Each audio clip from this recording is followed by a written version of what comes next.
Je suis Bradan, j'ai 32 ans, et j'ai envoyé à ma sœur cadette, Rachel, 3500 $ par mois pendant plus de 2 ans. Personne ne le savait, sauf nous, jusqu'à ce dîner de famille où mon père a annoncé « Ta sœur a du succès et est responsable, contrairement à toi ». Les mots m'ont blessé, mais je suis resté calme. Des années à être l'enfant le moins favorisé m'avaient préparé à ce moment. Quand papa a prétendu que Rachel n'avait besoin de l'aide de personne, quelque chose en moi s'est finalement brisé. Avant que je ne vous raconte comment ce drame familial s'est déroulé, laissez un commentaire pour me dire d'où vous regardez.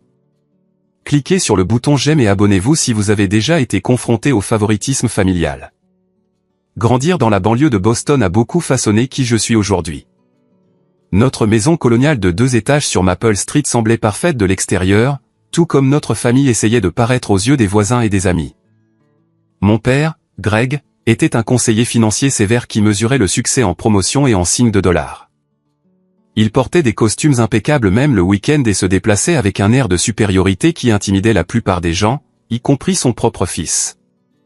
Ma mère, Hélène, jouait le rôle de pacificatrice, aplanissant toujours les conflits et trouvant des excuses pour les critiques acerbes de papa. Elle était gentille mais passive, lui tenant rarement tête, même quand il avait clairement tort. Puis il y avait Rachel, ma sœur, de 3 ans ma cadette. Dès le jour de sa naissance, elle a semblé avoir un talent spécial pour charmer les gens. Avec sa personnalité extravertie et ses compétences sociales naturelles, elle est rapidement devenue le centre d'attention lors des réunions de famille. Les adultes s'émerveillaient de son éloquence et de sa confiance en elle, pendant que je restais maladroitement dans les coins, plus à l'aise avec les ordinateurs qu'avec les conversations. Ce que personne ne semblait remarquer, c'était la façon dont Rachel manipulait les situations à son avantage. Même enfant, elle cassait quelque chose et convainquait tout le monde que c'était moi qui l'avais fait. Elle oubliait ses devoirs et finissait par emprunter les miens. Derrière son sourire charmant se cachait un schéma d'irresponsabilité que nos parents, surtout papa, refusaient de voir. Bradan, pourquoi ne peux-tu pas être plus comme ta sœur, est devenu un refrain familier tout au long de mon enfance. Quand je ramenais un bulletin avec que des A et un B, papa se concentrait sur le B. Quand Rachel ramenait des B et des C, il louait ses efforts et son potentiel. Le 2 poids, 2 mesures était évident pour tout le monde, sauf pour lui. Malgré cela, j'étais déterminé à faire mes preuves par le travail. Pendant que les autres enfants jouaient aux jeux vidéo, j'apprenais la programmation par moi-même. L'ordinateur de la maison est devenu mon sanctuaire, l'endroit où je pouvais créer et résoudre des problèmes sans critique. À 13 ans, j'avais construit mon premier site web de base. À 16 ans, j'aidais les entreprises locales avec leurs besoins informatiques pour de l'argent de poche. Papa appelait ça « jouer avec les ordinateurs » et insistait pour que je me concentre davantage sur de « vraies » matières comme les mathématiques et l'économie. Le lycée a été un défi, non pas sur le plan académique mais social. Pendant que Rachel était élue reine du bal et sortait avec le quarterback, j'ai trouvé ma tribu dans le laboratoire d'informatique avec d'autres passionnés de technologie. On nous a qualifiés de « nerds », mais je m'en fichais. Avec eux, je pouvais être moi-même et parler de codage et de technologies émergentes sans voir ce regard vide que je recevais de ma famille. L'université a apporté de nouvelles difficultés. Contrairement à Rachel, qui a obtenu une bourse complète à Cornell grâce aux relations de papa en tant qu'ancien élève, j'ai fréquenté l'université d'État et travaillé à temps partiel au service informatique du campus pour aider à couvrir les frais. Papa a clairement indiqué que mon éducation était moins une priorité pour les finances familiales. Rachel a un vrai potentiel, disait-il, comme si je n'en avais pas. J'ai obtenu un diplôme en informatique avec une mineure en commerce, avec 20 000 $ de dettes étudiantes dont Rachel n'a jamais eu à se soucier. Mon premier emploi dans une entreprise de technologie payait modestement, mais je vivais frugalement et passais mes soirées et week-ends à développer mes propres projets. Papa appelait ça « perdre du temps avec des rêves chimériques » quand j'essayais d'expliquer mes idées pour une start-up qui aiderait les petites entreprises à automatiser leurs services clients grâce à l'IA. 2 ans après l'obtention de mon diplôme, j'ai pris le plus grand risque de ma vie. J'ai quitté mon emploi stable et j'ai lancé ma start-up avec mon colocataire d'université, Mason, et notre ami Derek. Nous travaillions depuis mon minuscule appartement, vivant de nouilles instantanées et de détermination. Les 6 premiers mois ont été brutaux, pas de revenus, des économies qui diminuaient et les rappels constants de papa que je faisais une énorme erreur. Rachel vient d'être promue dans son agence de marketing, annonçait-il lors des dîners de famille, en me regardant fixement. Ce qu'il ne savait pas, c'est que Rachel avait été licenciée de cette agence de marketing 3 mois plus tôt. Elle me l'avait confié un soir après avoir trop bu, me faisant jurer le secret et me demandant un prêt temporaire jusqu'à ce qu'elle trouve un nouveau poste. En tant que grand frère qui veillait toujours sur elle malgré nos différences, j'ai accepté, lui envoyant $1500 pour l'aider avec le loyer. Cet arrangement temporaire est devenu en quelque sorte permanent et a finalement augmenté à $3500 par mois, car Rachel trouvait toujours des raisons pour lesquelles elle n'arrivait pas à se remettre sur pied. Un emploi promis n'a pas abouti. Sa colocataire a déménagé de manière inattendue. Sa voiture avait besoin de réparation. Chaque fois, je virais de l'argent sur son compte, me disant que ce n'était que jusqu'à ce qu'elle soit stable. Pendant ce temps, ma start-up a commencé à prendre de l'ampleur. Nous avons décroché notre premier client majeur, puis plusieurs autres. Nous avons embauché 2 employés, puis 5, puis 12. Nous avons déménagé dans de vrais bureaux. Mais lors des réunions de famille, mes réussites n'étaient que des notes de bas de page, tandis que le succès professionnel fabriqué de Rachel occupait le devant de la scène. Elle était devenue experte pour dire à nos parents exactement ce qu'ils voulaient entendre, tout en dépendant en privé de mes virements mensuels pour maintenir son illusion de succès. Cela ne me dérangeait pas d'aider ma sœur, mais cela me gênait qu'elle continue cette mascarade au lieu d'être honnête avec nos parents. Cela me gênait encore plus que malgré le succès grandissant de mon entreprise, papa me voyait toujours comme l'enfant décevant qui ne pouvait pas se mesurer à sa fille en or. Mais je me suis tu, j'ai viré l'argent et je me suis concentré sur mon entreprise. La paix familiale semblait valoir le prix, jusqu'à ce que ce dîner fatidique change tout. Les 3 années précédant l'incident du dîner ont été transformatrices pour mon entreprise. Ce qui avait commencé comme une start-up improvisée opérant depuis mon appartement était devenu Respond AI, une entreprise de 48 employés avec un bureau en centre-ville. Notre plateforme d'automatisation du service client était maintenant utilisée par plus de 200 entreprises à travers le pays, des cafés locaux aux chaînes de vente au détail régionales. Notre innovation n'était pas seulement de créer un autre chatbot. Nous avons développé une IA capable de comprendre le contexte et l'émotion dans les demandes des clients, répondant de manière appropriée tout en transférant de manière transparente à des agents humains lorsque nécessaire. Ce juste milieu entre l'automatisation et la personnalisation correspondait exactement à ce dont le marché avait besoin. Les blogs technologiques ont commencé à parler de nous et les offres d'investissement ont commencé à affluer. Malgré toute cette croissance et ce succès, j'ai continué à soutenir Rachel financièrement. Chaque mois, comme une horloge, $3500 passaient de mon compte au sien. Au début, je ne m'étais pas trop posé de questions sur cet arrangement.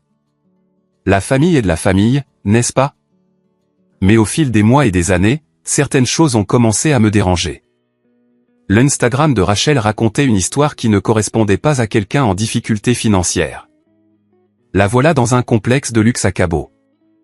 Voilà le sac à main de créateur qu'elle s'est offert. Voilà son nouvel appartement avec des baies vitrées donnant sur la ville.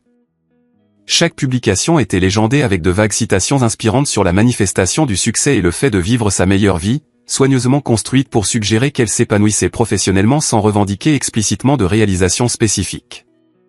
Quand je l'interrogeais doucement sur ses dépenses, Rachel avait toujours des explications prêtes. Le voyage à Cabo était principalement couvert par les points de son ami. Le sac était une contrefaçon. L'appartement était une sous-location à un prix étonnamment bon. Elle était devenue experte dans le maintien de 2 récits, la professionnelle à succès pour nos parents et les réseaux sociaux, et la victime en difficulté qui avait besoin de l'aide de son frère lorsque nous parlions en privé. Mes soupçons ont grandi quand j'ai rencontré l'ancien collègue de Rachel, Marcus, lors d'un événement de réseautage technologique. Au cours de notre conversation, il a mentionné avoir été surpris que Rachel ait complètement quitté l'industrie après son passage à l'agence de marketing. Je pensais qu'elle se lançait dans l'immobilier maintenant, a-t-il dit nonchalamment, ignorant que selon les histoires de Rachel à nos parents, elle était actuellement directrice marketing senior dans une agence de premier plan. Cette nuit-là, j'ai fait quelque chose dont je ne suis pas fier. J'ai cherché son nom sur LinkedIn et j'ai découvert que son profil n'avait pas été mis à jour depuis plus de 2 ans. Une recherche Google plus approfondie n'a révélé aucune empreinte professionnelle pour quelqu'un qui était censé gravir les échelons de l'entreprise. Les preuves s'accumulaient que tout le succès professionnel de Rachel était fabriqué. Pourtant, la confronter directement était difficile. Quand j'ai essayé d'aborder le sujet lors de notre café mensuel, elle a fondu en larmes, parlant de son anxiété et de ses efforts acharnés, mais elle se heurtait sans cesse à des obstacles. Elle a promis qu'elle était sur le point de décrocher quelque chose de grand qui lui permettrait enfin de se débrouiller seule. Comme de nombreuses fois auparavant, j'ai reculé, j'ai viré l'argent et j'ai espéré qu'elle était honnête. Cette fois, ce que Rachel ne savait pas, c'est que la soutenir devenait de plus en plus stressant pour moi. Bien que mon entreprise soit en croissance, nous réinvestissions également massivement dans le développement et l'expansion. Il y a eu des mois où j'ai payé mes employés avant de me payer moi-même, des mois où j'ai puisé dans mes économies personnelles pour m'assurer que Rachel reçoive son argent à temps. Je ne lui ai jamais parlé de ces sacrifices parce que je ne voulais pas qu'elle se sente encore plus mal. Mais la situation devenait insoutenable. Pendant cette période, papa a continué à être mon critique le plus sévère. Lors des réunions de famille, il remettait en question mes décisions commerciales, suggérait que j'aurais dû poursuivre une vraie carrière dans la finance comme lui, et comparait mon style de vie supposément modeste au succès apparent de Rachel. Ta sœur vient de conclure un énorme contrat de marketing avec cette marque de vêtements nationale, se vantait-il, une information qui venait clairement directement de Rachel puisque je savais pertinemment que ce n'était pas vrai. Maman remarquait mon malaise lors de ces conversations, mais maintenait son rôle de pacificatrice.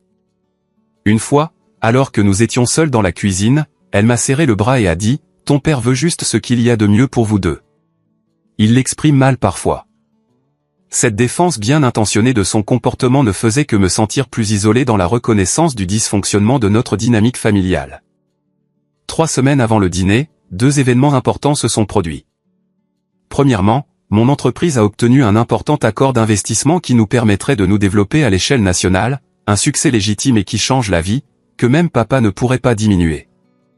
Deuxièmement, Rachel a appelé pour demander $2000 supplémentaires en plus de son virement habituel pour une « urgence » sur laquelle elle est restée vague. Cette fois, au lieu d'accepter immédiatement, j'ai demandé plus de détails. La conversation est rapidement devenue hostile, Rachel m'accusant de ne pas me soucier de son bien-être et évoquant des moments de notre enfance où je l'aurais supposément laissé tomber. Ces tactiques de manipulation étaient si transparentes que quelque chose a finalement fait tilt en moi. Ce n'était pas l'aider. C'était entretenir des schémas qui nous nuisaient à tous les deux. J'ai viré l'argent une dernière fois, mais j'ai pris une décision, cette situation devait changer. J'ai passé les semaines suivantes à rassembler des preuves, des relevés bancaires montrant les virements réguliers, des captures d'écran de ses publications sur les réseaux sociaux affichant son style de vie somptueux, des notes de nos conversations où elle avait admis avoir menti à nos parents. Je ne savais pas exactement comment ni quand j'utiliserais ces informations, mais je devais être préparé. Puis est arrivé le SMS de maman m'invitant au dîner de famille mensuel. Papa est excité d'entendre parler de la promotion de Rachel, a-t-elle écrit, offrant sans le savoir l'ouverture parfaite pour ce qui devait se produire. J'ai confirmé ma présence, me préparant mentalement à ce qui serait probablement la conversation familiale la plus difficile de ma vie. La nuit avant le dîner, j'ai à peine dormi. Une partie de moi voulait éviter le conflit et continuer le statu quo, mais une partie plus forte savait que de vraies relations familiales ne pouvaient pas être construites sur des mensonges et de la manipulation. Avec mon dossier de preuves dans ma mallette et la détermination dans mon cœur, j'ai conduit jusqu'à la maison de mes parents, sachant que ce dîner serait différent de tous ceux que nous avions eus auparavant. La maison de mes parents était exactement comme elle l'avait été ces 20 dernières années. Une maison coloniale impeccablement entretenue avec des volets bleu marine, une pelouse immaculée et une couronne de saison sur la porte d'entrée. La Mercedes de papa et la Volvo de maman étaient garées dans l'allée comme des sentinelles gardant l'image parfaite de la banlieue que la famille Henderson avait toujours projetée au monde. J'ai garé ma Tesla Model 3 derrière elle, un luxe modeste que je m'étais enfin autorisé après des années à conduire une Honda d'occasion. La voiture représentait mon succès, mais je savais déjà que papa trouverait un moyen de le minimiser. En leasing, fiston ? M'avait-il demandé la première fois que je l'avais conduite chez eux, incapable de croire que je pouvais me permettre de l'acheter content. Maman a ouvert la porte, son tablier, une cuillère en bois à la main. Bradant. Alors comme toujours, a-t-elle dit en me serrant dans ses bras, une étreinte qui sentait l'ail et le romarin. Je fais ton rôti de bœuf préféré avec ces petites pommes de terre que tu aimes. L'odeur familière de la maison a suscité des émotions contradictoires. Malgré tout, j'aimais mes parents et nos traditions familiales. Une partie de moi aspirait encore à leur approbation et à leur reconnaissance, même si une autre partie se préparait à potentiellement endommager notre relation pour toujours avec la vérité. Papa était à sa place habituelle dans le salon, des lunettes de lecture perchées sur son nez alors qu'il examinait un document financier.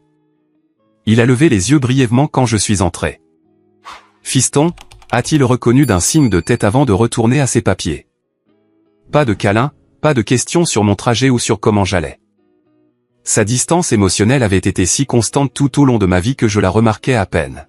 « Comment va le travail, papa ?» ai-je demandé en m'installant dans le fauteuil en face de lui. « On ne se plaint pas. Le comte Johnston me donne du fil à retordre, mais rien que je ne puisse gérer. » Il a mis ses papiers de côté et m'a finalement regardé correctement. « Et ton truc d'ordinateur, ça paie toujours les factures ?» Cette référence dédaigneuse à mon entreprise technologique florissante m'aurait pu piquer si je ne m'y étais pas attendu. En fait, nous venons de conclure un important tour de financement, 7 chiffres. Nous nous étendons à 3 nouveaux marchés le trimestre prochain. Pendant un bref instant, j'ai vu quelque chose vaciller dans ses yeux. De la surprise, peut-être même une pointe de respect, avant que son expression ne redevienne neutre. Eh bien, c'est quelque chose. Risqué, cependant. Prendre des investisseurs. Ils voudront le contrôle à terme. Tu aurais dû me parler avant de signer quoi que ce soit. Maman a appelé de la cuisine, me sauvant d'avoir à répondre. Greg, pourquoi ne préparerais-tu pas à Bradan un de tes gin tonic pendant que je finis ici? Verre en main, nous avons engagé une conversation superficielle. Maman voltigeait entre la cuisine et le salon, comblant les silences avec des questions sur la météo et les ragots du quartier. Je répondais poliment, sentant le poids de mon dossier de preuves dans ma mallette près de la porte. À 18h30, 30 minutes après l'heure prévue de notre dîner, la porte d'entrée s'est ouverte sans qu'on frappe. Rachel est entrée comme une tornade, apportant une bouffée de parfum cher et une énergie chaotique. Désolé, je suis en retard, la famille. Réunion client qui s'est prolongée. Je n'ai pas pu faire autrement. Elle portait un nouveau blazer de créateur que j'avais reconnu d'une récente publication Instagram, prix approximatif, $2000, le même montant que sa demande d'urgence. Papa s'est immédiatement redressé, posant son verre pour se lever et l'embrasser. Voilà ma fille. Tu as l'air d'avoir du succès. La fierté dans sa voix était indubitable, le même ton que j'avais passé 32 ans à essayer d'obtenir, en vain. La performance de Rachel était impeccable. Elle a embrassé ses 2 parents, a complimenté la tenue de maman et a posé à papa des questions détaillées sur son travail qu'elle savait lui plaire. Quand elle m'a enfin reconnu avec un rapide câlin de côté, elle a murmuré « Merci pour l'aide supplémentaire ce mois-ci », avant de s'éloigner pour accepter le vin que maman lui offrait. Pendant l'apéritif, un plateau de fromage avec des variétés que j'avais introduites dans la famille mais que maman créditait toujours à Rachel d'avoir découvertes, ma sœur a dominé la conversation avec des histoires soigneusement élaborées. Elle a décrit des réunions de présentation avec des clients qui n'existaient pas, des collègues fictifs et des projets qui n'avaient jamais eu lieu. Je regardais mes parents, suspendus à ses lèvres, leur visage rayonnant de fierté. Bon, assez parlé de mon travail ennuyeux, a finalement dit Rachel en prenant une gorgée de vin délibéré. La vraie nouvelle excitante, c'est ma promotion, vice-présidente junior des relations clients. Maman a poussé un cri de joie tandis que papa a tendu la main pour serrer l'épaule de Rachel. C'est ma fille. J'ai toujours su que tu gravirais les échelons plus vite que la plupart. Félicitations, ai-je dit, la regardant droit dans les yeux. C'est avec quelle agence, déjà? Tu bouges tellement que je perds le fil. Un éclair de panique a traversé son visage avant qu'elle ne se reprenne. Toujours avec Madison Avenue Group, Bray. Ça fait presque 1 an maintenant. L'agence existait, mais je savais d'après mes recherches qu'il n'avait aucune trace d'une employée nommée Rachel Henderson. Impressionnant, ai-je poursuivi d'un ton neutre. Vice-présidente junior après moins d'1 an. Ils doivent vraiment apprécier ton travail.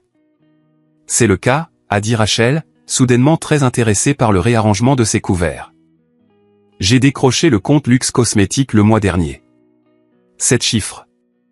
Papa rayonnait. C'est comme ça qu'on fait, fiston. Établir des relations, créer de vrais liens avec les clients, pas seulement se cacher derrière des ordinateurs toute la journée. Maman est rapidement intervenue. Le dîner est prêt.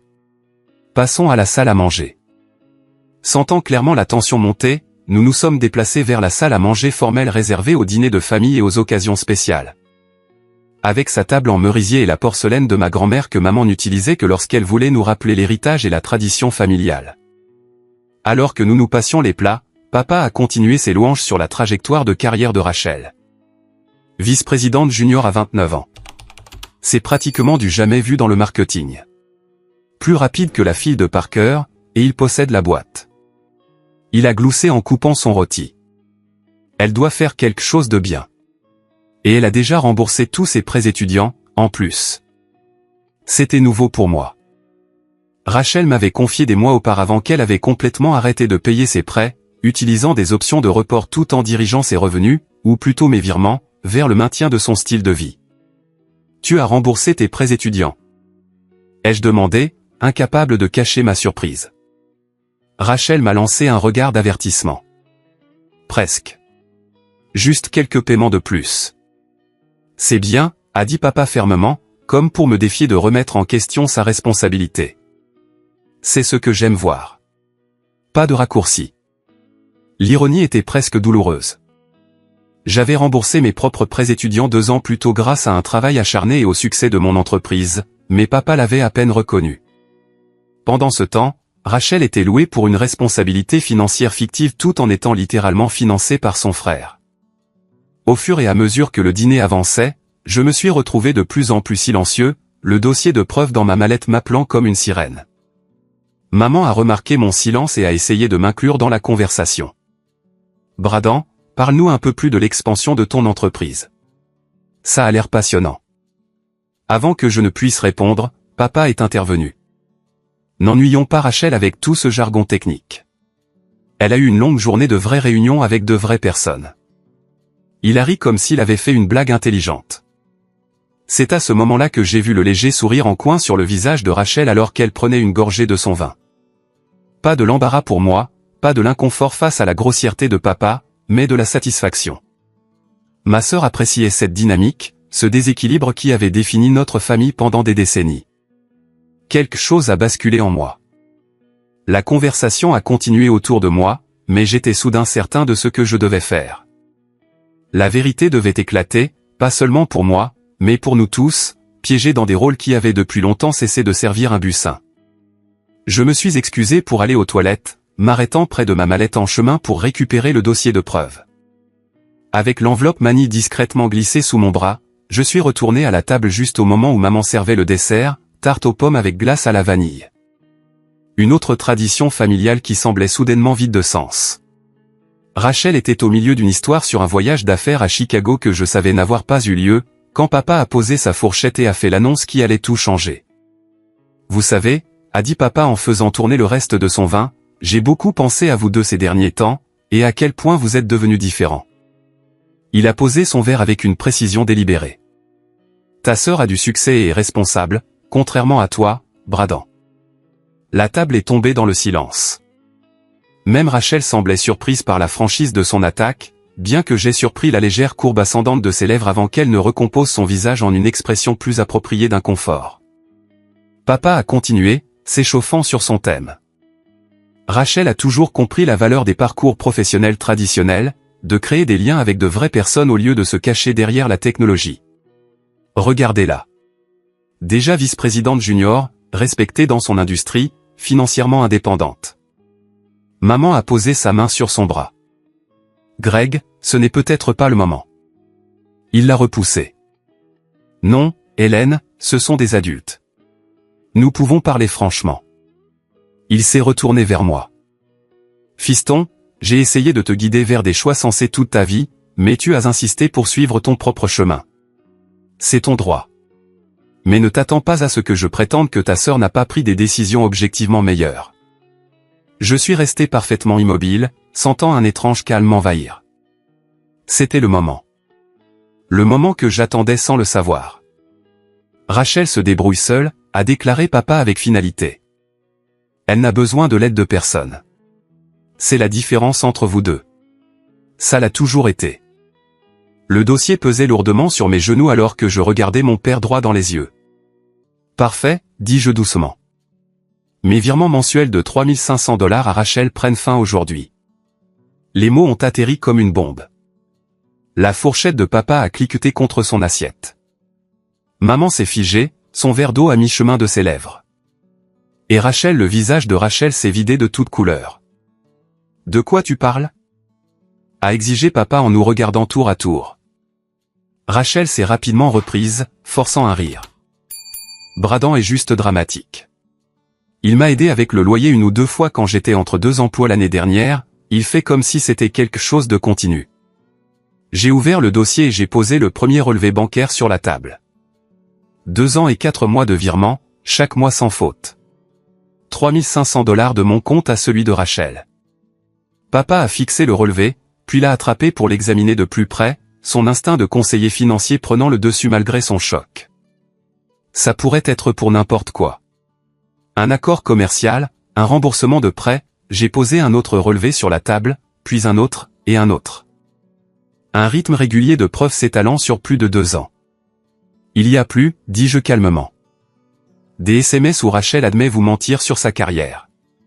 Des captures d'écran de ses réseaux sociaux montrant des achats faits avec mon argent tout en me prétendant en difficulté financière. Le sang-froid de Rachel a complètement craqué. Il déforme les choses. Oui, il m'a aidé parfois, mais pas comme il le fait croire. J'ai sorti mon téléphone, j'ai ouvert mon application bancaire et je l'ai fait glisser sur la table. Vérifie l'historique des transactions toi-même, papa. Tu es l'expert financier. Dis-moi ce que tu vois. Ses mains tremblaient légèrement en prenant le téléphone, son visage s'assombrissant alors qu'il parcourait mois après mois des virements identiques. C'est absurde, a-t-il marmonné, mais sa voix manquait de conviction. Rachel, explique ça. Les yeux de ma sœur ont fusé entre nous, calculant son meilleur coup. Elle a opté pour les larmes, une stratégie qui l'avait bien servi tout au long de notre enfance. J'allais le rembourser, a-t-elle sangloté. C'était juste temporaire, jusqu'à ce que ma carrière se stabilise. Bradan a proposé de m'aider. Je ne lui ai pas demandé. En fait, si. Les jeux corrigeaient doucement, en sortant des copies imprimées de SMS. Voici où tu as demandé 1500 $ au départ. Voici où tu as demandé une augmentation à 2500 $. Et ici, il y a juste 3 mois, où tu l'as poussé à 3500 $. Maman avait les mains sur la bouche, les larmes aux yeux. Rachel, est-ce vrai? Tu nous as menti à propos de ton travail? Les sanglots de Rachel se sont intensifiés, mais elle n'a pas répondu directement. Vous ne comprenez pas à quel point ça a été dur pour moi. La pression de répondre à vos attentes, papa parcourait toujours mon historique bancaire, son expression illisible. Quand il a finalement levé les yeux, je m'attendais à de la colère. Mais ce que j'ai vu à la place était quelque chose que j'avais rarement vu sur le visage de mon père. De la confusion. Mais tu nous as dit que tu étais vice-présidente junior, a-t-il dit à Rachel, sa voix anormalement calme. Tu as dit que tu avais décroché le compte luxe le mois dernier. Je suis en bonne voie pour cette promotion, a rectifié Rachel entre 2 sanglots. Et nous présentons un projet à luxe le trimestre prochain. J'anticipais juste le succès. Mensonge, ai-je traduit. Le mot que tu cherches est un mensonge, Rachel. Ça suffit, Bradan. A lâché papa, retombant dans sa posture protectrice envers Rachel malgré l'épreuve. Il y a clairement eu une sorte de malentendu. Non, papa, il n'y en a pas eu. Je me sentais étrangement libéré de parler vrai après des années de silence. Rachel n'a pas eu d'emploi stable depuis plus de 2 ans. Elle a été licenciée de Patterson Marketing pour avoir manqué des délais et elle alterne depuis entre des postes temporaires et le chômage. Pendant ce temps, elle se présente à vous comme une étoile montante tout en dépendant de moi financièrement pour maintenir l'illusion. Maman a finalement trouvé sa voie. Je soupçonnais que quelque chose n'allait pas, a-t-elle admis doucement. Les détails de ces histoires ne collaient jamais tout à fait. Mais je n'aurais jamais imaginé, elle s'est interrompue, regardant Rachel avec une profonde déception. Les larmes de Rachel se sont soudainement arrêtées alors qu'elle changeait de tactique. Très bien. Oui, j'ai eu des difficultés professionnelles, mais Bradan n'était pas obligé de me soutenir. Il a choisi de le faire. Et maintenant, il me le jette à la figure pour se faire bien voir. C'est de ça qu'il s'agit en réalité, n'est-ce pas, Bray? Tu es jaloux que papa et maman m'aient toujours aimé plus que toi. La vérité brute de sa déclaration est restée en suspens. Papa a visiblement tressailli et maman a semblé accablée. Ce n'est pas vrai, a protesté faiblement papa. Nous n'avons jamais fait de favoritisme. J'ai ri alors, un rire sincère né de l'absurdité de son déni. Papa, tu viens littéralement d'annoncer à cette table que Rachel a du succès et est responsable, contrairement à moi. Vous avez fait du favoritisme toute notre vie.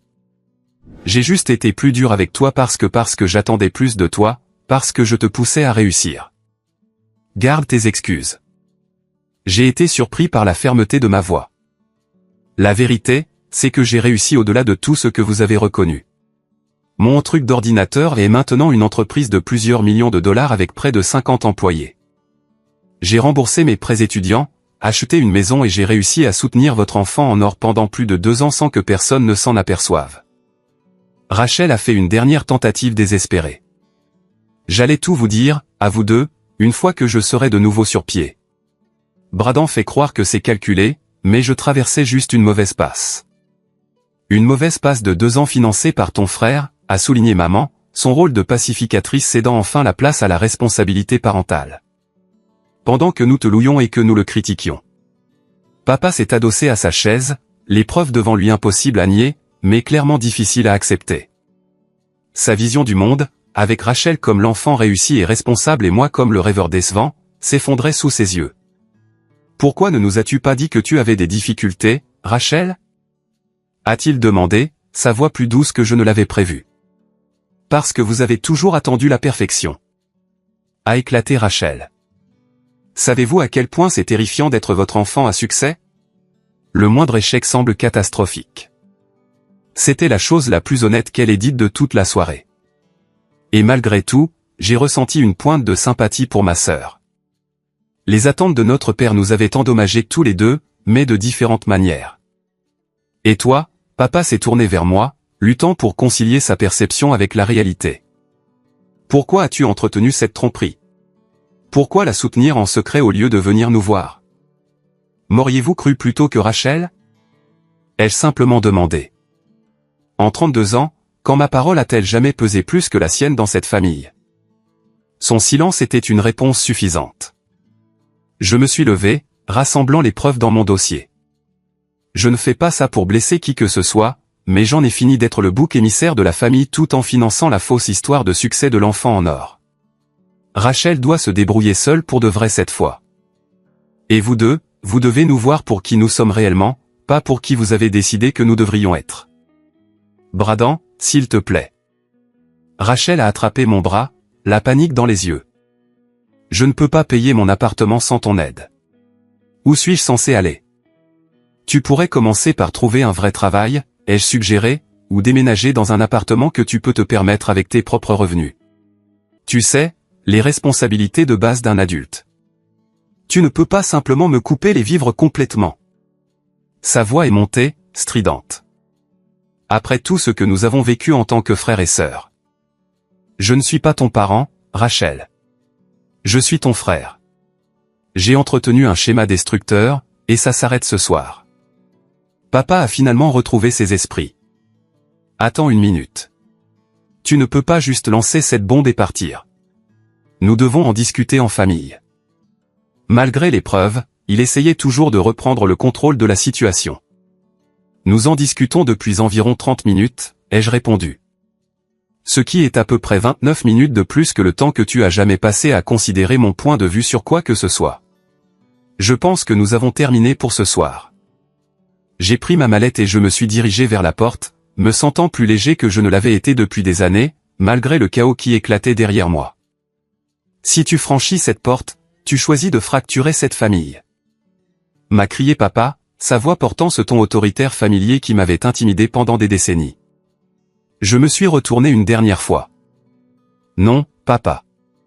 Les fractures ont toujours été là. Je refuse simplement de continuer à faire semblant qu'elles n'existent pas. En fermant la porte d'entrée derrière moi, j'ai pu entendre les sanglots renouvelés de Rachel et les tentatives de réconfort de maman. Papa est resté silencieux. Pour la première fois de ma vie d'adulte, j'avais dit ma vérité complète à ma famille. Et bien que les conséquences immédiates aient été douloureuses, j'ai ressenti les premiers frémissements d'espoir que quelque chose de plus sain pourrait éventuellement naître de cette nécessaire et amère destruction. Le trajet de retour de la maison de mes parents cette nuit-là était surréaliste. Les lampadaires se brouillaient à travers mon pare-brise alors que je rejouais la confrontation du dîner dans mon esprit.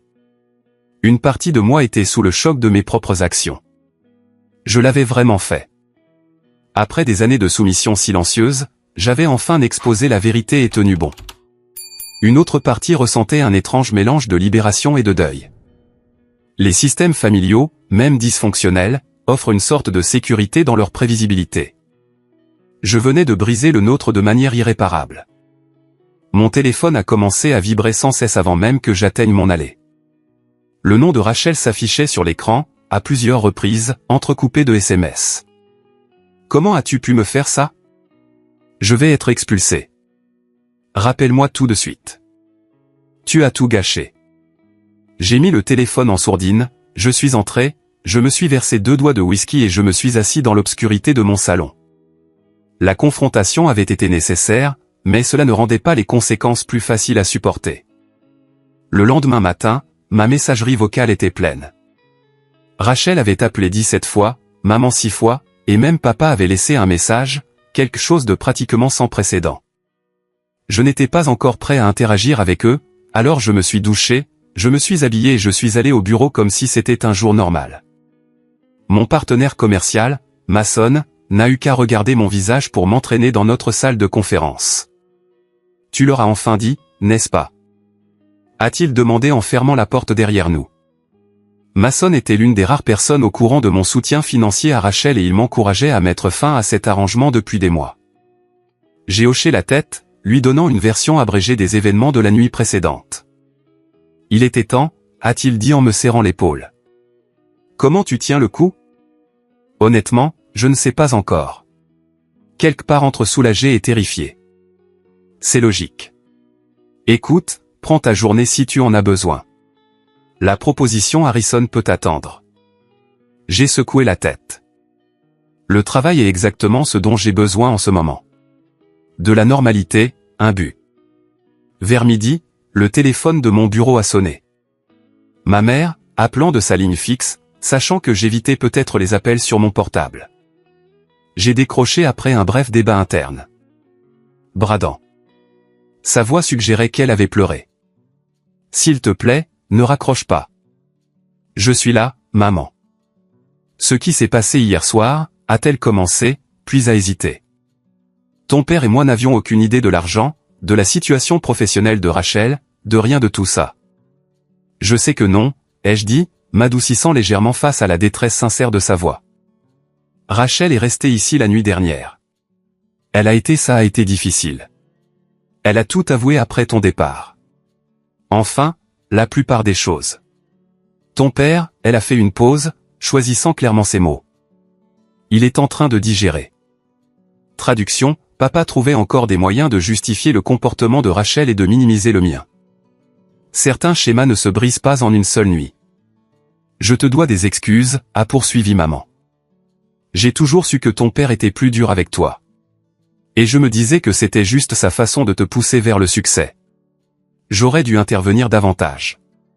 J'aurais dû voir ce qui se passait. Cette reconnaissance a détendu quelque chose de serré dans ma poitrine.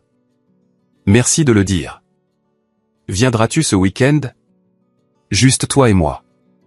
Ton père emmène Rachel voir un conseiller financier pour régler sa situation. Je pense que nous devons parler, juste nous. J'ai accepté, légèrement surpris par l'initiative de ma mère d'organiser cette conversation loin de l'influence de papa. Peut-être n'étais-je pas le seul à vivre un changement dans notre dynamique familiale. Les 48 heures suivantes ont apporté une série de communications de plus en plus désespérées de la part de Rachel. Les SMS oscillaient entre la rage, « Tu as toujours été jaloux de moi », la manipulation, « Papa est tellement déçu de toi », l'apitoiement sur soi, « J'ai des crises de panique à cause de ce que tu as fait », et enfin la négociation, « Et si on réduisait à 1500 $? Juste jusqu'à ce que je trouve quelque chose de stable. Je n'ai répondu qu'une seule fois.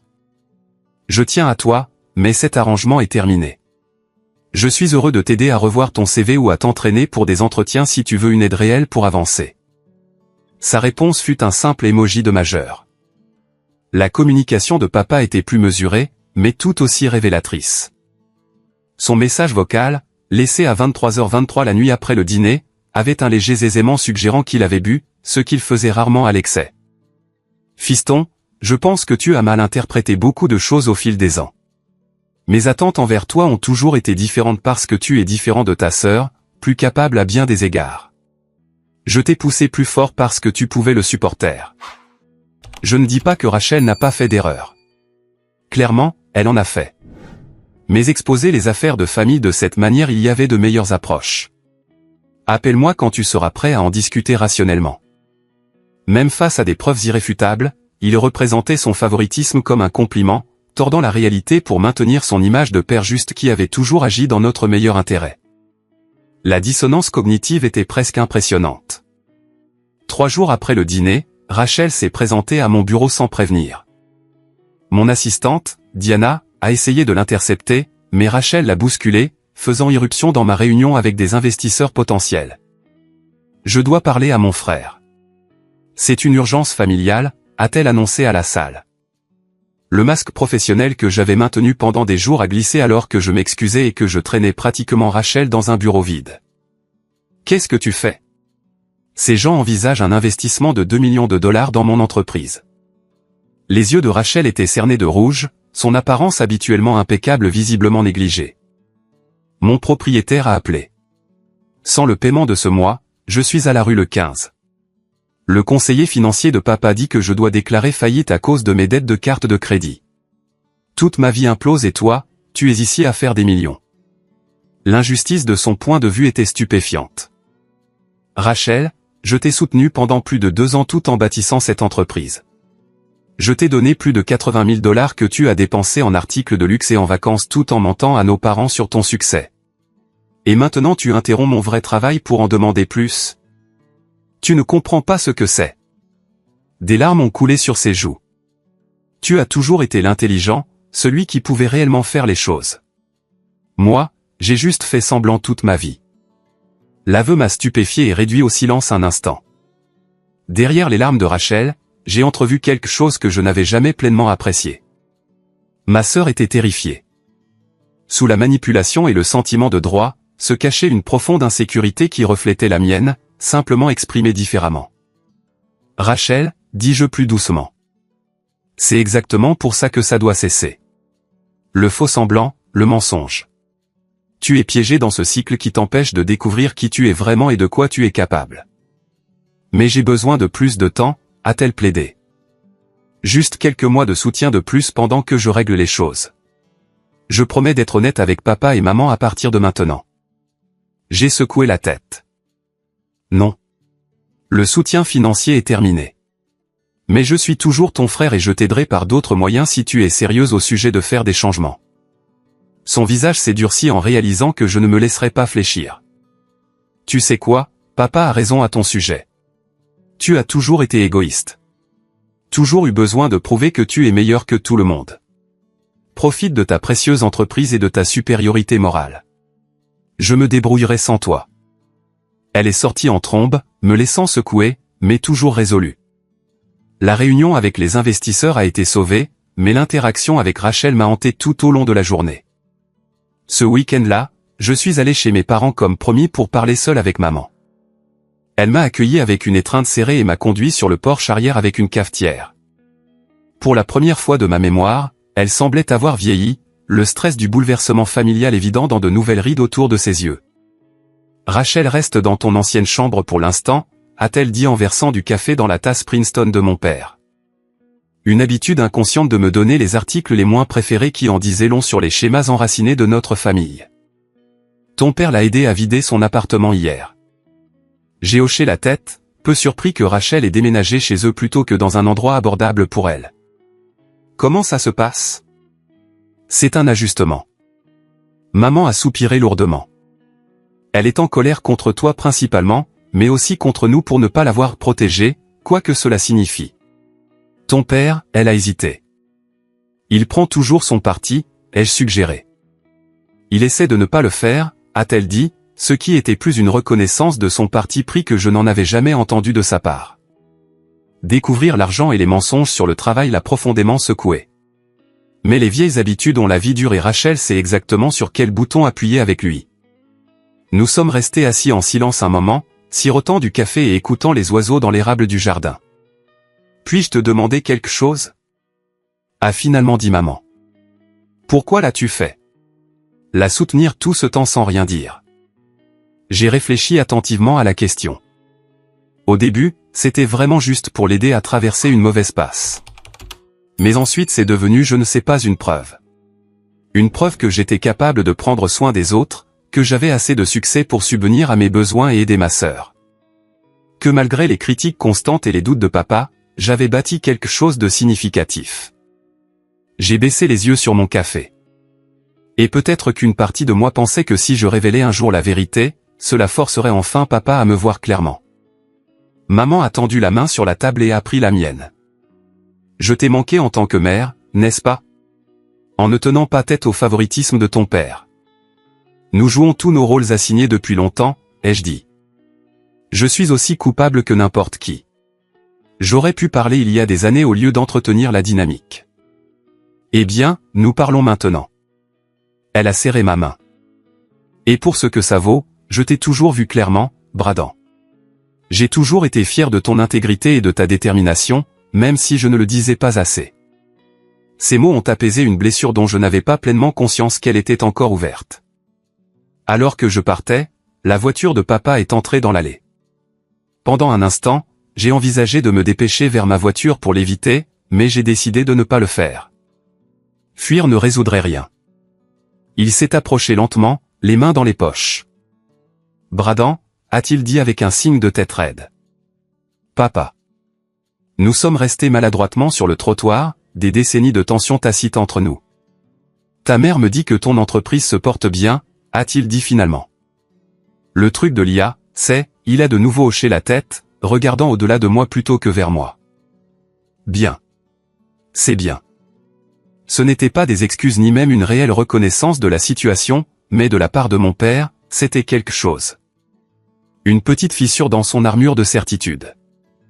Un petit pas vers le fait de me voir tel que j'étais réellement plutôt que tel qu'il avait décidé que je devais être.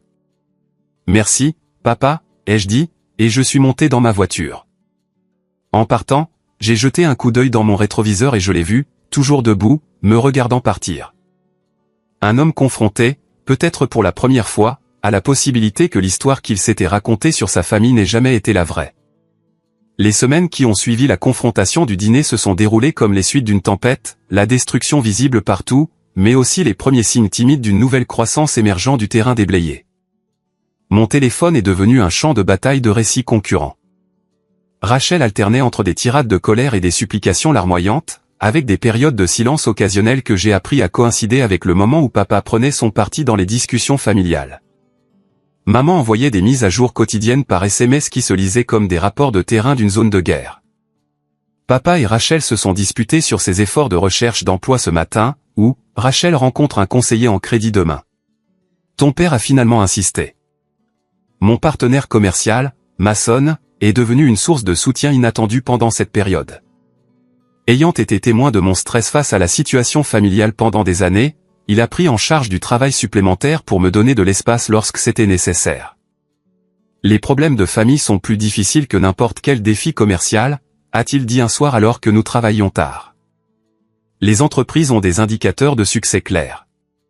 Les familles n'ont que des générations de bagages émotionnels. 10 jours après la confrontation, j'ai reçu un SMS de Rachel qui se démarquait des autres. On peut se voir pour un café? Juste nous. Pas de drame, promis. Nous avons convenu de nous rencontrer dans un lieu neutre, un café à mi-chemin entre mon bureau et la maison de nos parents. Je suis arrivé en avance, m'attendant à moitié à ce qu'elle ne vienne pas, mais elle est entrée précisément à l'heure, l'air plus soigné que lorsqu'elle avait fait irruption dans mon bureau, mais moins parfaite que son habituel look prêt pour Instagram.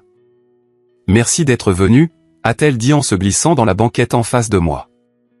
Elle a enroulé ses mains autour de sa tasse de café comme pour chercher de la chaleur malgré la douceur de la journée de printemps. J'ai beaucoup réfléchi. J'ai hoché la tête mais je suis resté silencieux, attendant qu'elle continue. Je suis en colère contre toi, a-t-elle admis en me regardant droit dans les yeux. Mais je suis aussi en colère contre moi-même et contre maman et papa. Et toute cette situation ça me fait regarder des choses que j'évitais depuis longtemps. C'était peut-être la chose la plus honnête que je l'ai jamais entendu dire. Comme quoi? Ai-je demandé prudemment. Elle a pris une profonde inspiration. Comme le fait que j'ai menti sur ma carrière parce que j'ai une peur bleue de l'échec. Comme la façon dont j'ai utilisé le favoritisme de papa comme une béquille au lieu de développer de vraies compétences. Comme le fait que je suis jalouse de toi depuis aussi longtemps que je me souvienne. Jalouse de moi. Je n'ai pas pu cacher ma surprise. Rachel, papa t'a présenté comme le modèle à suivre toute ma vie. Parce que j'ai joué le rôle qu'il voulait, a-t-elle dit avec une perspicacité inattendue. Mais toi, tu as réellement construit quelque chose de vrai, selon tes propres termes. Sais-tu à quel point c'est terrifiant à regarder quand tu es quelqu'un qui n'est bon qu'à jouer des rôles que d'autres écrivent pour toi? La conversation a basculé sur un terrain que nous n'avions jamais exploré auparavant, notre enfance commune, mais vue à travers des lentilles radicalement différentes. Là où j'avais vu l'enfant préféré qui ne pouvait rien faire de mal, elle avait subi une pression écrasante pour maintenir une façade parfaite. Là où elle avait vu le rebelle qui défiait les attentes, j'avais vécu comme le fils négligé désespéré de reconnaissance. Je ne dis pas que je n'ai pas manipulé les situations, a reconnu Rachel. Je l'ai fait, et j'essaie d'être honnête à ce sujet. L'argent que tu me donnais est devenu je ne sais pas une preuve que quelqu'un croyait en moi-même quand j'échouais, ce qui est tordu. Je le réalise maintenant. As-tu parlé à papa comme ça? Ai-je demandé. Elle a eu un rire creux. J'essaie. Il a du mal. Toute sa vision du monde a été bouleversée, tu sais. Découvrir que sa fille à succès est au chômage et ment pendant que son fils sous-performant la soutient. C'est comme regarder le cerveau de quelqu'un court-circuité en temps réel. Malgré tout, j'ai ressenti une pointe de sympathie pour notre père. Les histoires que nous nous racontons sur nos vies sont des choses puissantes, et les voir soudainement invalidées est une sorte de tremblement de terre psychologique. J'ai postulé à 3 emplois cette semaine, a déclaré Rachel, me montrant son téléphone avec les emails de confirmation de candidature, de vrais emplois, correspondant à mes qualifications réelles. Le conseiller financier de papa m'a aidé à créer un budget basé sur des attentes de revenus réalistes, a-t-elle grimacé. Ce n'est pas joli, mais c'est honnête, ce qui est nouveau pour moi. C'est un bon début, dis-je, sincèrement impressionné par son initiative.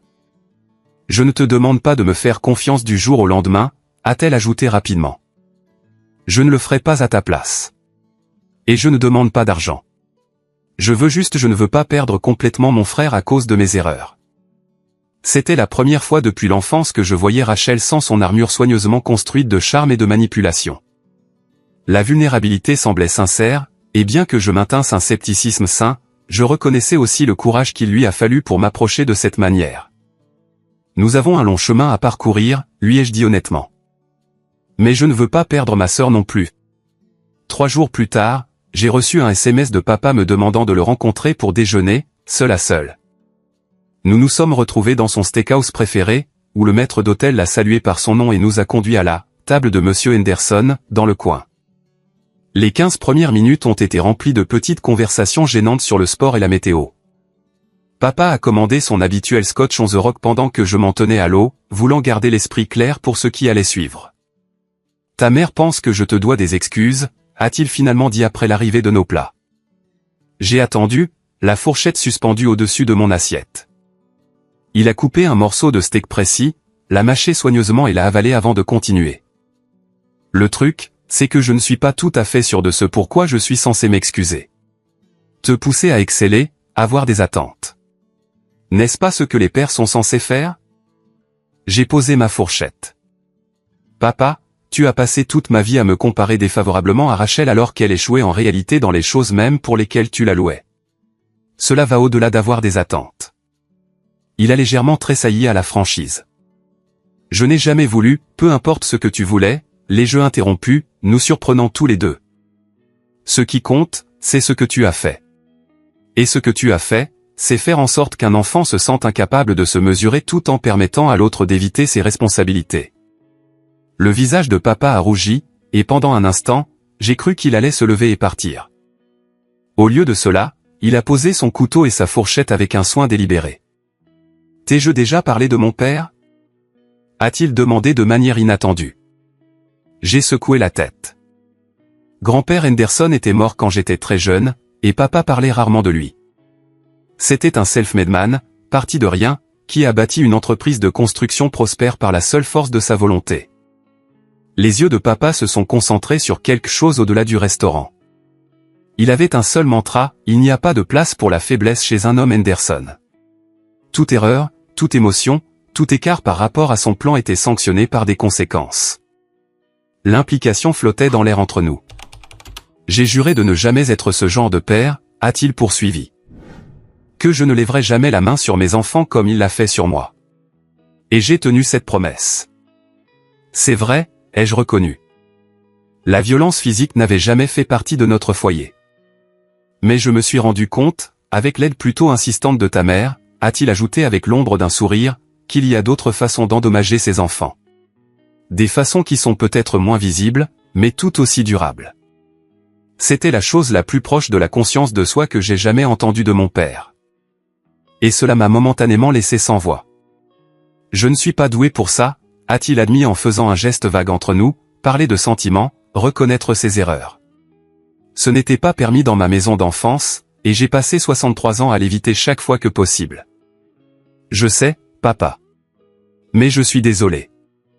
Les mots semblaient lui faire physiquement mal. De ne pas t'avoir vu clairement. De ne pas avoir reconnu ton succès selon tes propres termes. D'avoir perpétué une dynamique qui a blessé mes deux enfants de différentes manières. L'excuse était imparfaite, encore teintée d'auto-justification, mais elle était réelle. Et de la part d'un homme qui ne s'était jamais excusé pour quoi que ce soit en 32 ans, c'était monumental. Merci, dis-je simplement. Ça signifie beaucoup. La conversation a porté sur des questions plus pratiques.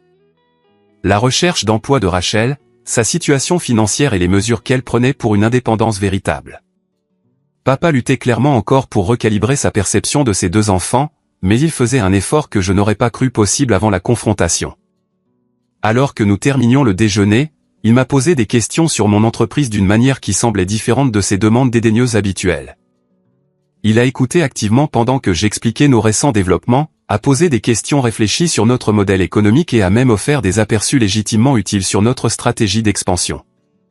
Tu sais, a-t-il dit alors que nous attendions l'addition, je n'ai jamais compris ton obsession pour la technologie. Ça me semblait être un gaspillage de ton potentiel. Mais il semble que c'est moi qui n'ai pas vu la situation dans son ensemble. Venant de mon père, c'était l'équivalent d'une standing ovation. Le week-end suivant a marqué la première réunion de famille depuis la confrontation, un dîner du dimanche auquel maman a insisté pour que nous assistions tous.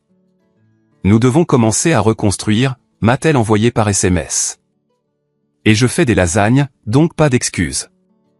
Je suis arrivé pour trouver Rachel déjà là, aidant maman dans la cuisine, une rareté lors des réunions de famille précédentes. Elle m'a fait un sourire timide en entrant, que je lui ai rendu avec une égale prudence. Reconstruire la confiance prendrait plus qu'un café honnête, mais c'était un début. Papa est sorti de son bureau quand on l'a appelé pour le dîner, et nous avons tous pris nos places habituelles à la table à manger, un rappel physique que bien que beaucoup de choses aient changé, certains schémas restaient profondément ancrés. Le repas a commencé maladroitement, maman menant la plupart de la conversation. Mais progressivement, quelque chose de remarquable s'est produit. Rachel a annoncé qu'elle avait un entretien d'embauche de prévu, non pas pour un poste de direction, mais pour un rôle de coordinateur marketing qui correspondait à son expérience réelle. Papa a mentionné un plan financier qu'il l'aidait à élaborer, sans aucune nuance de comparaison avec moi. J'ai parlé d'un nouveau client que mon entreprise avait signé, et tout le monde a écouté sans dédain ni surenchère. Ce n'était pas parfait. De vieilles habitudes refaisaient surface de temps en temps. Papa servant automatiquement Rachel en premier. Rachel glissant momentanément dans son rôle habituel de star de la famille. Moi me retirant légèrement lorsqu'on me mettait au défi. Mais il y avait une nouvelle conscience lorsque ces schémas émergeaient, une reconnaissance collective que nous travaillions à changer des comportements qui nous avaient définis pendant des décennies. En rentrant chez moi ce soir-là, j'ai réalisé que le dîner de famille avait été, peut-être pour la première fois de ma vie d'adulte, juste un dîner de famille.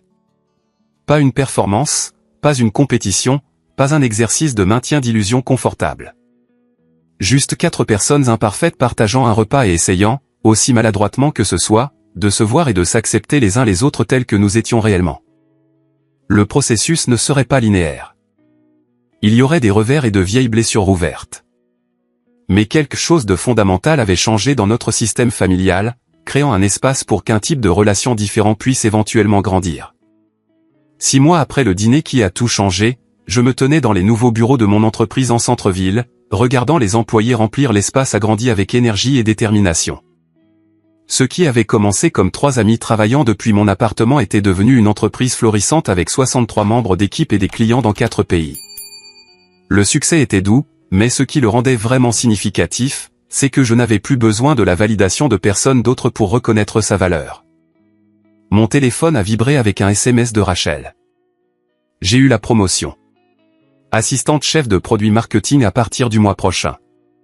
Petite augmentation, mais surtout heureuse d'avancer légitimement cette fois. J'ai souri en tapant en retour, félicitations. Le travail acharné paie. Fier de toi. Et je le pensais. Dans les mois qui ont suivi notre confrontation, Rachel avait fait des progrès significatifs vers une véritable indépendance. Après être restée chez nos parents pendant 6 semaines, elle avait trouvé un appartement d'une chambre abordable dans un quartier moins branché que son précédent. Elle avait décroché un poste de marketing d'entrée de gamme dans une entreprise locale et avait progressivement reconstruit sa réputation professionnelle grâce à un travail constant et honnête. Pas de raccourcis, pas d'exagération, pas de dépendance à l'argent de quelqu'un d'autre. Juste le processus lent et peu glamour de gagner sa vie. Notre relation s'était également transformée. La dynamique compétitive inculquée par nos parents avait cédé la place à quelque chose de plus authentique. Nous nous voyions pour un café toutes les 2 semaines, et bien que nous ne soyons pas les meilleurs amis, trop d'histoires nous séparaient pour cela où nous développions une relation basée sur qui nous étions réellement plutôt que sur les rôles qui nous avaient été assignés dans l'enfance. Tu te souviens comment papa nous faisait concourir pour ce prix annuel de la réussite à Noël ? Avait-elle demandé lors d'une de nos rencontres, secouant la tête au souvenir. Mon Dieu, c'était tordu. Et tu gagnais toujours, lui ai-je rappelé avec un sourire ironique. Parce que les critères étaient conçus pour que je gagne, a-t-elle reconnu avec une nouvelle conscience de soi. Réussites académiques, accomplissements sociaux, activités extrascolaires. Toutes les choses qui me venaient naturellement mais qui étaient des difficultés pour toi. Il n'y a jamais eu de catégorie pour a construit un ordinateur à partir de pièces détachées ou a créé un site web à 15 ans. Cette volonté de reconnaître l'injustice de notre dynamique d'enfance était peut-être l'aspect le plus curatif de notre nouvelle relation. Aucun de nous ne pouvait changer le passé, mais reconnaître son impact créait un espace pour un avenir différent. Ma relation avec papa avait connu l'évolution la plus surprenante. L'homme qui avait passé des décennies à critiquer mes choix faisait de véritables efforts pour comprendre mon monde. Il avait visité mon bureau 2 fois, posé des questions réfléchies sur mon modèle économique, et avait même assisté à une conférence technologique avec moi, assistant à des présentations qui l'auraient ennuyé à mourir par le passé, parce qu'il voulait comprendre ce qui me passionnait. Lors d'un dîner remarquable dans son club, après que plusieurs scotch eurent abaissé ses barrières émotionnelles habituelles, il a avoué, je t'ai éloigné de la technologie parce qu'elle me terrifiait. Je ne la comprenais pas. Je ne pouvais pas la contrôler. J'avais l'impression de te voir entrer dans un monde où je ne pouvais ni te protéger ni te guider. Tu aurais pu simplement le dire, lui ai-je répondu. Ce n'est pas comme ça que j'ai été élevé, a-t-il répondu simplement. Les hommes Henderson n'admettent pas leur peur. Eh bien, cet homme Henderson, si, ai-je dit. Et ça m'a rendu plus fort, pas plus faible. Il a hoché lentement la tête, absorbant ce défi à ses croyances fondamentales sur la masculinité et la paternité. J'apprends que c'est peut-être vrai. Maman avait subi sa propre transformation, sortant de son rôle de pacificatrice pour devenir une voix plus active dans la dynamique familiale. Lorsque papa retombait occasionnellement dans de vieilles habitudes de comparaison ou de critique, elle ne restait plus silencieuse ni ne trouvait d'excuses. Greg, nous en avons discuté, disait-elle fermement, et remarquablement, il se reprenait. J'ai passé trop d'années à essayer d'aplanir les problèmes au lieu de les aborder, m'a-t-elle dit lors d'un déjeuner que nous partagions tous les deux. Je pensais que je protégeais tout le monde, mais en réalité, je ne faisais qu'entretenir le dysfonctionnement. Ce Thanksgiving a marqué une étape particulièrement importante dans le parcours de guérison de notre famille. Alors que nous nous réunissions autour de la table, rejoints cette année par Mason et sa femme Sarah, qui était devenue amie avec mes parents grâce à divers événements d'entreprise, papa s'est levé pour porter son toast traditionnel des fêtes. Je veux exprimer ma gratitude pour beaucoup de choses cette année, a-t-il commencé de sa manière formelle habituelle. Pour la santé et la prospérité, pour la bonne nourriture et la bonne compagnie. Du papa standard jusqu'ici. Mais il a ensuite continué, sa voix prenant une qualité d'ouverture inhabituelle. Et je suis particulièrement reconnaissant pour les secondes chances, pour l'opportunité de voir des choses auxquelles j'ai été aveugle trop longtemps. Il s'est tourné vers moi, levant légèrement son verre. Bradan, le succès de ton entreprise cette année a été remarquable, mais ce qui m'impressionne le plus, c'est ton intégrité et ta détermination. Tu as construit quelque chose de significatif selon tes propres termes, et je ne pourrais pas être plus fier. Les mots que j'avais attendu toute une vie d'entendre de mon père étaient enfin prononcés, non pas parce que je m'étais conformé à ses attentes, mais parce qu'il avait élargi sa vision pour reconnaître mes véritables réussites. Rachel, assise à côté de moi, m'a serré doucement le bras. Il n'y avait aucune jalousie dans son expression, aucune pointe de compétition, juste un bonheur partagé pour ce moment de reconnaissance. Elle aussi avait été libérée par la vérité, libérée du fardeau épuisant de maintenir une façade parfaite. Plus tard dans la soirée, alors que tout le monde passait au salon pour le café et le dessert, j'ai pris un moment seul dans la cuisine, réfléchissant au parcours des 6 derniers mois. La confrontation avait été douloureuse, nécessaire, mais douloureuse. Le processus de guérison qui a suivi avait été désordonné et non linéaire, avec des progrès et des revers en mesure apparemment égale. Mais debout dans la cuisine où j'avais passé tant de fêtes à me sentir inadéquat et invisible, j'ai réalisé à quel point les choses avaient profondément changé. La vérité, aussi difficile à dire et à entendre, nous avait finalement tous libérés. Libres des faux-semblants et de la performance, libres des contraintes des rôles assignés qui n'avaient jamais convenu, libres d'être imparfait, authentique et toujours digne d'amour. J'avais appris que l'estime de soi ne peut pas se construire sur l'approbation des autres. Elle doit venir de l'intérieur, en vivant selon ses propres valeurs et en reconnaissant ses propres réussites. J'avais appris qu'entretenir le faux récit de quelqu'un d'autre, même avec de bonnes intentions, finit par lui nuire en empêchant la croissance nécessaire. Et peut-être le plus important, j'avais appris que les relations familiales, même profondément blessées, peuvent guérir lorsque tout le monde s'engage dans l'honnêteté et la responsabilité. En rejoignant le groupe dans le salon, j'ai remarqué la conversation facile qui coulait entre mes parents et ma sonne. Le rire sincère que Rachel partageait avec Sarah. L'absence de tension qui avait défini nos réunions de famille pendant des décennies. Nous ne jouions plus les rôles de la famille parfaite. Nous étions simplement une famille, avec tout le désordre et l'authenticité que cela impliquait. Le voyage n'était pas terminé, bien sûr. De vieux schémas refaisaient surface de temps en temps. La guérison suit rarement une ligne droite. Mais nous avancions, ensemble. Les yeux ouverts à la fois sur notre passé commun et sur nos vérités individuelles. Pour quiconque regarde ceci et reconnaît sa propre famille dans notre histoire, sachez que le changement est possible. Dire votre vérité peut être terrifiant, et les conséquences immédiates peuvent être douloureuses, mais des relations authentiques bâties sur l'honnêteté valent l'inconfort de la transformation. Vous méritez d'être vu et valorisé pour qui vous êtes vraiment, pas pour le rôle qui vous a été assigné dans votre système familial. Avez-vous déjà dû affronter une vérité familiale difficile? Comment cela a-t-il changé vos relations? Partagez votre expérience dans les commentaires ci-dessous. Si cette histoire a résonné en vous, veuillez cliquer sur le bouton j'aime et vous abonner pour entendre plus d'histoires sur la dynamique familiale et la croissance personnelle. Merci d'avoir écouté mon parcours. Et souvenez-vous, parfois les conversations les plus difficiles mènent aux liens les plus significatifs. Puissiez-vous trouver le courage de dire votre vérité quand c'est nécessaire, et la sagesse d'écouter quand les autres disent la leur.